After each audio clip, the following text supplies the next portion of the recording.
നമ്മുടെ ഇന്ത്യ ലോകത്തിലെ 4ാമത്തെ ഏറ്റവും വലിയ എക്കോണമിയായി കുതിച്ചുകൊണ്ടിരിക്കുന്ന ഒരു രാജ്യമാണ്. പക്ഷേ നമ്മുടെ അടുത്ത അയൽവാസിയായ ബംഗ്ലാദേശിൽ നിന്ന് വരുന്ന വാർത്ത, അത് ഇന്ത്യയിൽ അങ്ങനെ ഉണ്ടായിട്ടില്ല, പക്ഷെ അങ്ങനെ ഉണ്ടാകാൻ സാധ്യതയുണ്ടോ എന്ന് ചോദിച്ചാൽ ഉണ്ട് താനും. ഒരു ഹിന്ദു യുവാവിനെ, അതായത് ഢാക്കയിൽ ഒരു ഹിന്ദു യുവാവിനെ ആൾക്കൂട്ടം തല്ലിക്കൊന്ന് അയാളെ കെട്ടി തൂക്കുന്നു. എന്നിട്ട് ചാൻറ്റ് ചെയ്യുന്ന അള്ളാഹു അക്ബർ, കെട്ടി തൂക്കിയിട്ട് മരിച്ചയാളെ തീ വെക്കുന്നു. അത് ബംഗ്ലാദേശിൽ നടക്കുന്നു. ഹിന്ദു ആയതിൻ്റെ പേരിൽ മാത്രം. മറിച്ച് ഛത്തീസ്ഗഡിൽ, നമ്മുടെ ഏറ്റവും കൂടുതൽ ട്രൈബൽ താമസിക്കുന്ന ഒരു സ്റ്റേറ്റാണ്, അവിടെ ഉണ്ടായത് കലാപമാണ്. അതായത് ഈ ഛത്തീസ്ഗഡിലെ കാങ്കർ, അതായത് ബസ്തർ ഏരിയ, ഏറ്റവും വലിയ ഏരിയയാണ് ഈ ബസ്തർ എന്ന് പറയുന്നത്. കേരളത്തിൻ്റെ 2 ഇരട്ടി 3 ഇരട്ടി വരും ബസ്തർ റീജിയൻ എന്ന് പറയുന്നത്. അതിൽ കാങ്കർ എന്ന് പറഞ്ഞ ജില്ലയിൽ അംബഗേഡ എന്ന് പറയുന്ന താലൂക്ക്, അതിൻ്റെ ഒരു വില്ലേജിൽ, ശരിക്കും ശ്രദ്ധിക്കണം ഈ സ്റ്റോറി എന്തുവാണ്. അവിടെ ഒരു ആദിവാസി, അയാളുടെ പേര് രജം സലം. അയാൾ ആ വില്ലേജിൻ്റെ, ആ പഞ്ചായത്തിൻ്റെ പ്രസിഡൻ്റാണ്, തെരഞ്ഞെടുക്കപ്പെട്ടയാൾ. അയാൾ ക്രിസ്ത്യൻ ബിലീവറാണ്. അയാളുടെ പിതാവ് ഈ ഡിസംബർ 15-ാം തീയതി അസുഖബാധിതനായി കിടക്കുകയായിരുന്നു. അയാൾ മരിച്ചുപോയി. അപ്പം ഈ പഞ്ചായത്ത് പ്രസിഡന്റ് എന്ത് പറഞ്ഞു? അയാളുടെ ആ ചെറിയ പള്ളിയിലെ പാസ്റ്ററോട് പറഞ്ഞു, അയാളുടെ പുരയിടത്തിൽ തന്നെ, അയാളുടെ സ്ഥലത്ത് തന്നെ അയാളുടെ പിതാവിൻ്റെ മൃതദേഹം സംസ്കരിക്കണം. കാരണം അവിടെ വലിയ പ്രശ്നം നടക്കുന്നുണ്ട്. ട്രൈബൽ ബെൽറ്റിനകത്ത് അവിടെ ക്രിസ്ത്യൻസായിട്ട് കൺവേർട്ട് ചെയ്തവർക്ക് ശവസംസ്കാരം നടത്താൻ കൊടുക്കാറില്ല. വലിയ ഇഷ്യൂ അതിൻ്റെ പേരിൽ. ഈ വില്ലേജിനെ പറ്റി, ഈ ജില്ലയെ പറ്റിയാണ് സംഘപരിവാർ RSS പറഞ്ഞത് ഏറ്റവും സക്സസ്ഫുൾ ഘർവാപ്പസി അവിടെയാണ് ഉണ്ടായത്. അന്ന് ഞാൻ പറഞ്ഞു ഇവിടെ വലിയ കലാപവും കലഹവും ഒക്കെ ഉണ്ടായിട്ടുണ്ട്, പക്ഷെ ഘർവാപ്പസി അവിടെ സക്സസ് അല്ലായിരുന്നു. ഇതാണ് ഞാൻ പറഞ്ഞത്. അതിൻ്റെ തെളിവുകൾ ഉൾപ്പെടെ പറയാം. അതായത് ഈ പഞ്ചായത്ത് പ്രസിഡന്റുമായിട്ട് ഞാൻ സംസാരിച്ചു ഫോണിൽ. അപ്പോൾ അത് സംസാരിച്ച് കഴിഞ്ഞപ്പോൾ അയാൾ പറഞ്ഞു അയാൾ നേരത്തെ ബിലീവർ, അയാളുടെ കുടുംബം ബിലീവേഴ്സാണ്. അപ്പം അയാളുടെ പിതാവ് അസുഖമായിട്ട് കിടന്നു, അയാൾ മരിച്ചു കഴിഞ്ഞപ്പോൾ അവിടെ മറ്റുള്ളിടത്ത് അടക്കത്തില്ല. അതുകൊണ്ട് അയാളുടെ പുരയിടത്തിൽ തന്നെ ക്രൈസ്തവ രീതിയിൽ ശവസംസ്കാരം നടത്തി. അപ്പോഴത്തേക്ക് ഇയാൾക്കെതിരെ മത്സരിച്ചയാളും അവിടെ ബജ്റാംഗ് ദളിൻ്റെ നേതാക്കളും പെട്ടെന്ന് പ്രശ്നമായി. അതായത് മരിച്ചയാൾ ക്രിസ്ത്യൻ വിശ്വാസിയല്ല, അയാൾ ഹിന്ദു വിശ്വാസിയാണ് എന്നും അയാളെ ട്രൈബൽ രീതിയിലായിരിക്കണം അയാളുടെ ശവസംസ്കാരം നടത്തേണ്ടത്. പ്രശ്നം ആദ്യത്തെ ദിവസം രൂക്ഷമായി. ഡെഡ് ബോഡി മാന്തിയെടുക്കാൻ ശ്രമിക്കുന്നു. CRPF ആണ് അവിടെ ഏറ്റവും കൂടുതലുള്ളത്. അതിൻ്റെ കാര്യം നിങ്ങൾക്കറിയാം. ഇത് നക്സൽ ഇൻഫെസ്റ്റഡ് ഏരിയയാണ്. ഇന്ന് നക്സലേറ്റ് അവിടുന്ന് പൂർണ്ണമായിട്ടും പോയിട്ടൊന്നുമില്ല. ഇപ്പോഴും നക്സൽ സ്വാധീനമുള്ള മേഖലയാണ് ഈ പറയുന്ന ഗ്രാമവും ഈ ജില്ലയുടെ പല ഭാഗവും. അകത്തോട്ട് കയറി കിടക്കുന്ന സ്ഥലമാണ്. അപ്പോൾ അത് എടുക്കാൻ ശ്രമിക്കുന്നു. ഈ സർപ്പഞ്ച് എന്ന് പറയുന്ന അയാൾക്ക് സ്വാധീനമുള്ള മേഖലയാണ്. അയാൾ എന്തു ചെയ്തു? അയാളുടെ കൂടെ ആൾക്കാരെയും അവരെ ഭീം ആർമി എന്നും പറഞ്ഞ് അവരും എതിർപ്പായി. രണ്ടുപേരും കൂട്ടരായി. അത് കഴിഞ്ഞിട്ട് അവിടെ ഈ സർപ്പഞ്ചിൻ്റെ ആൾക്കാർ, അവിടെ ആളുകൾ കൂടുതൽ, അവർ ഈ പറയുന്ന സംഘപരിവാറിൻ്റെ ഈ പറയുന്ന ആൾക്കാരുമായിട്ട് അടിയായി. ഇവരെ അവസാനം അവിടുന്ന് ഈ സംഘപരിവാറുകാരെ അവിടുന്ന് ഓടിച്ചു, അവരെ ഓടിപ്പോയി. നിങ്ങൾക്ക് ആ വീഡിയോയിൽ കാണാം. അടിയുണ്ടാകുന്നു, ബഹളം ഉണ്ടാകുന്നു. അപ്പോൾ അവിടെ ആ പാവം പിടിച്ച CRPFകാരൻ ചോദിക്കുന്നുണ്ട്, നീ ബജ്റാംഗ് ദളാണോ, നീ മസിയാണോ, അതായത് ക്രിസ്ത്യാനിയാണോ എന്നൊക്കെ.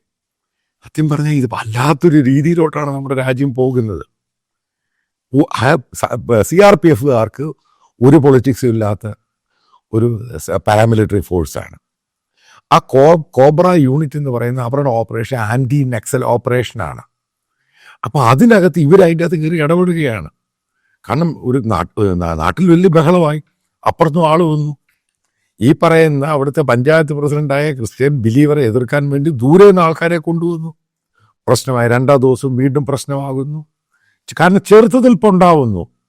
ഞാൻ ആദ്യം നിങ്ങളോട് പറഞ്ഞു, നേരത്തെ ഛത്തീസ്ഗഡിൽ ഒരു പ്രശ്നം ഉണ്ടായി കഴിഞ്ഞാൽ തീ വെച്ചാലും അത് വെച്ചാലും ആൾക്കാർ മൈൻഡ് ചെയ്യാറില്ല. അതങ്ങ് അനുഭവിച്ചങ്ങ് പോകുന്നു. ഞാൻ പറഞ്ഞു ഇവരെ തിരിച്ചടിക്കുന്ന രീതിയിലോട്ട് കാര്യങ്ങൾ പോയി. അതുകൊണ്ടാണ് ഇത് ക്ലാഷസ് ആയി കലാപൻ രീതിയിലായി മാറി. രണ്ടു കൂട്ടരടിക്കുവാണ്. ആർക്കാണ് നഷ്ടം ഉണ്ടാകുന്നത്? നമ്മുടെ ഈ വലിയ രാജ്യത്ത് ആർക്കാണ് ഇതുകൊണ്ട് നഷ്ടം ഉണ്ടാകുന്നത്? ഈ രാജ്യത്തിന് തന്നെയാണ് നഷ്ടം ഉണ്ടാകുന്നത്. നമ്മുടെ വില്ലേജ് രണ്ടു കൂട്ടർ ഒരുമിച്ച് അടിക്കുകയും ബഹളവും ആൾക്കാർ പ്രശ്നം. അവസാനം മൂന്നാമത്തെ ദിവസം ഏകദേശം 2 ക്രിസ്ത്യൻ പള്ളികൾ ഇവർ കത്തിക്കുന്നു. അതായത് പോലീസിന്റെ സഹായത്തോടു കൂടിയാണ്, ലോക്കൽ പോലീസിന്റെ സഹായത്തോടു കൂടി അവിടെയുള്ള സംഘപരിവാറും ബജരാങ്കളും വരുന്നു. ഇത് കത്തിച്ചു. ഇത് നാഷണൽ മീഡിയ ഒക്കെ റിപ്പോർട്ട് ചെയ്തു. ഇത് കഴിയുമ്പോൾ കുറച്ച് കഴിയുമ്പോൾ ഇന്റർനാഷണൽ മീഡിയ റിപ്പോർട്ട് ചെയ്തു. ഒരു ശവസംസ്കാരത്തിന്റെ പേരിൽ ഇത്ര കലാപം, പള്ളികൾ കത്തിക്കുന്നു. ഏത് രീതിയിലുള്ള പ്രതിച്ഛായയാണ് ഇന്ത്യയെ പറ്റി ഗ്ലോബലിൽ പോകുന്നത്? ഇന്ത്യ ഭരിക്കുന്നതിനെ പറ്റി വളരെ നെഗറ്റീവായിട്ട് ഈ സംഭവങ്ങൾ അങ്ങ് പോകും. അത് ഗ്ലോബലായിട്ട് ബാധിക്കുകയും ചെയ്യും. കാരണം ഭരിക്കുന്ന മുന്നണിയെ, കാരണം അവരാണ് മുഴുവൻ ഇത് കൺട്രോൾ ചെയ്യുന്നത്. കാരണം അവർ പറഞ്ഞാലാണ് പോലീസ് കേൾക്കുന്നത്. പിന്നീട് അടിയായി, ബഹളമായി, തിരിച്ചു അടിയായി. അത് 19-20 പോലീസുകാർ ഇഞ്ചുവേർഡായി. ഏകദേശം 30 അവിടെയുള്ള നാട്ടുകാർ ഇഞ്ചുവേർഡായി. എന്നിട്ട് അറിയാൻ സാധിച്ചത് മറ്റുള്ള ക്രിസ്ത്യൻ ഭീം ആർമി പെട്ടെന്ന് ഒരു ഗ്രൂപ്പ് അങ്ങ് എമേർജായി കഴിഞ്ഞ 2-3 മാസം കൊണ്ട്. അതാണ് ഈ സംഘപരിവാറിന് തിരിച്ചടി കൊടുക്കാൻ തുടങ്ങി. അടി കൊടുക്കുക, തിരിച്ചടി. ഈ രീതിയിലോട്ടാണ്.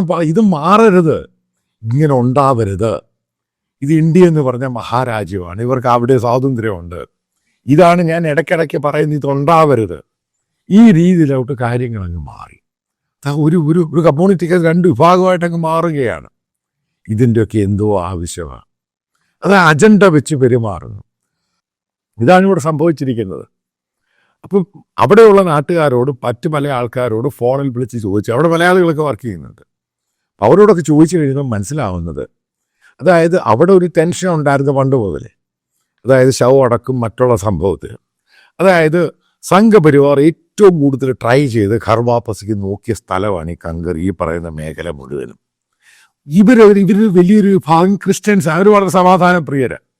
അവരുടെ ലൈഫും ഒക്കെ ചേഞ്ചായി. അതായത് ഒരു വോട്ട് ബാങ്ക് എന്ന് പറഞ്ഞ സാധനം ഇല്ലാതാകുന്നു. അവിടെ ഭീം ആർമി എന്ന് പറഞ്ഞൊരു പുതിയ എമേർജിങ് ഗ്രൂപ്പ് ഉണ്ടാകുന്നു. അതായത് BJPക്കകത്ത് തന്നെ. ഇതാണ് അവിടുത്തെ പ്രധാനപ്പെട്ട ഇഷ്യൂ. വോട്ട് മാറുമോ? അതായത് അത് കംപ്ലീറ്റ് ആയിട്ട് അവരുടെ കയ്യിൽ നിന്ന് ഈ പ്രദേശങ്ങൾ ഇല്ലാതാവൂ. ഇതിൻ്റെ ഓരോ തുടക്കമെന്ന നിലയിലാണ് ഈ പ്രശ്നം ഉണ്ടാകുന്നത്. നേരത്തെ ഓരോ വീടുകളും അതും ഇതൊക്കെ കത്തിച്ചിരുന്നു. ഇപ്പം 2 പള്ളികൾ കത്തിച്ചു, മറ്റുള്ള അടിയുണ്ടായി, അവരും തിരിച്ചടിച്ചു. മനസ്സിലാക്കുക, ബേസിക്കലി ഇന്ത്യയിലെ ട്രൈബൽ ഗ്രൂപ്പിന് പ്രത്യേകിച്ച് മതമൊന്നുമില്ല. നിങ്ങൾ ശരിക്കും സ്റ്റഡി ചെയ്ത് നോക്കിയാൽ അവർക്ക് സൂര്യനും ചന്ദ്രനും അതും ഇതൊക്കെയാണ്. അപ്പം അവരെ പൂർണ്ണമായിട്ട് അകറ്റി നിർത്തിയേക്കുകയാണ്. അപ്പം അവർക്ക് എഡ്യൂക്കേഷനും മറ്റുള്ള സംഭവങ്ങളും ഹെൽത്തും ഒരു കമ്മ്യൂണിറ്റിയൊക്കെ വന്നു കഴിഞ്ഞപ്പം അവിടെ പ്രശ്നം തുടങ്ങി. ഇതാണ് അതിൻ്റെ കാര്യം. ഉറപ്പായിട്ട് ഇഷ്ടം പോലെ മലയാളികളും ആ മേഖലയിൽ പ്രവർത്തിക്കുന്നുണ്ട് മിഷണറി ആയിട്ട്. ഇവർക്ക് എഡ്യൂക്കേഷൻ കൊടുക്കാനും ഈ കമ്മ്യൂണിറ്റി സർവീസ് ചെയ്യാനും ഹെൽത്തും. പല പെൺകുട്ടികൾക്ക്, നിങ്ങൾക്കറിയാം, 2 പെൺകുട്ടികൾ അന്ന് കാത്തലിക് സിസ്റ്റേഴ്സുമായി ബന്ധപ്പെട്ടവരൊക്കെ ഇതേപോലെയുള്ള പല ഭാഗത്തു നിന്നുള്ളവരാണ്. അപ്പം ഞാൻ ഈ നേരത്തെ പോയ സ്ഥലമായി കങ്കർ എന്നൊക്കെ പറയുന്ന സ്ഥലം എന്ന് പറയുന്നത് ഈ ബസ്തറിൻ്റെ റീജിയൻ സമാധാനമായിട്ട് ജീവിക്കുന്നവർ. പണ്ട് നക്സലേറ്റ് ആരും ഒത്തിരി പേരുണ്ട്. അത് ഇപ്പോഴും മാറിയിട്ടില്ല നക്സലേറ്റ്. അത് ഇപ്പോഴും അവിടെ വളരെ സ്റ്റിൽ എക്സിസ്റ്റ് ആണ്. അപ്പം അതിൽ നിന്നൊക്കെ മാറി വന്ന ഒത്തിരി ആൾക്കാരുണ്ട്.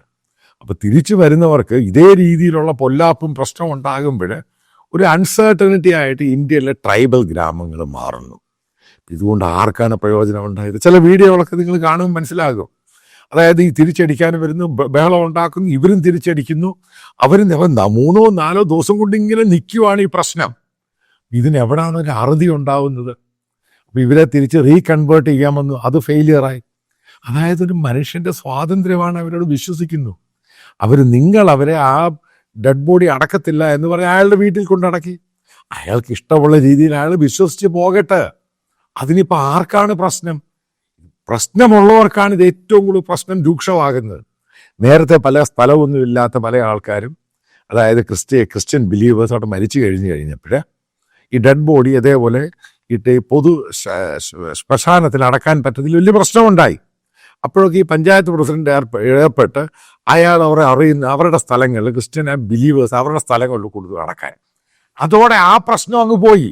ഇപ്പം ഒരാൾ മരിക്കുന്നു, അയാളെ ആ രീതിയിൽ അടക്കരുത്, അയാളെ തിരിച്ച് ഇങ്ങോട്ട് അടക്കണം. ഇതൊക്കെയാണ് ഇവിടുത്തെ പ്രശ്നങ്ങൾ. അതായത് എല്ലാത്തിനകത്തും രാഷ്ട്രീയവും വർഗീയതയും പ്രശ്നവും ഈ രീതിയിൽ ഇന്ത്യ പോകുന്നത് ശരിയല്ല. അതായത് വീണ്ടും ഈ ഛത്തീസ്ഗഡിലെ കങ്കറിലെ ഇഷ്യൂ ഒരു ഗ്ലോബൽ ഇഷ്യൂ ആയി മാറുന്നു. വില്ലേജുകൾ തമ്മിൽ ഫൈറ്റ് ചെയ്യുന്നു. അതായത് മറ്റൊരു സ്റ്റേജിലോട്ട് നമ്മളെ കൊണ്ടുപോകുന്നു. ഈ പറയുന്ന ഭീം ആർമി അവിടെ എമേർജ് ചെയ്യുന്നു. അതായത് അടിച്ചു കഴിഞ്ഞാൽ തിരിച്ചടിക്കും. കാരണം ചെറുത്തുനിൽപ്പ് ഡിഫെൻസീവായിട്ട് മാറുന്നു. അതായത് ഇന്ത്യൻ ഗ്രാമങ്ങളും ഈ പറയുന്ന ആദിവാസി മേഖലകളും ദളിത് മേഖലകളും അൺസർട്ടനിറ്റി ഉണ്ടാകും. ഇത് ഞാൻ നേരത്തെ പ്രഡിക്റ്റ് ചെയ്തു. പഴയ പോലെ ആയിരിക്കത്തില്ല. ഇനി അവർ തിരിച്ചടിക്കും. കാരണം അവന് എഡ്യൂക്കേഷൻ, അവന് ഐഡൻറ്റിറ്റി ഒക്കെ കിട്ടാൻ തുടങ്ങി. ഇനി അവനെ പഴയ പോലെ അടിച്ചു കഴിഞ്ഞാൽ അവൻ തിരിച്ചടിക്കും. ഈ ഉണ്ടാകുമ്പോഴെന്താ ഈ പാവം പിടിച്ച ഇന്ത്യക്കാർ തമ്മിൽ തല്ലിച്ചാവരുത്.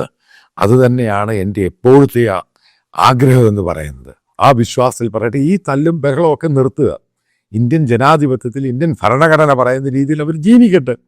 അതിന് പ്രശ്നമുള്ളവർ പ്രശ്നമുണ്ടാക്കുവാണെങ്കിൽ അതിനെ അടിച്ചമർത്തുവാൻ കേന്ദ്രം ഭരിക്കുകയും സ്റ്റേറ്റ് ഭരിക്കുന്നവരും നോക്കുക. അല്ലാതെ ഇതിനകത്ത് പൊളിറ്റിക്കലി ബയസ്ഡ് ആയിട്ടും വോട്ടിംഗ്, അതായത് വോട്ട് ബാങ്ക് രീതിയിൽ പോവുകയാണെങ്കിൽ ഇന്ത്യ എന്ന് പറഞ്ഞ ഇന്ത്യൻ ഗ്രാമങ്ങൾ അശാന്തിയുടെ ദിനങ്ങളായിരിക്കും ഇനിയും വരുവാൻ പോകുന്നത്.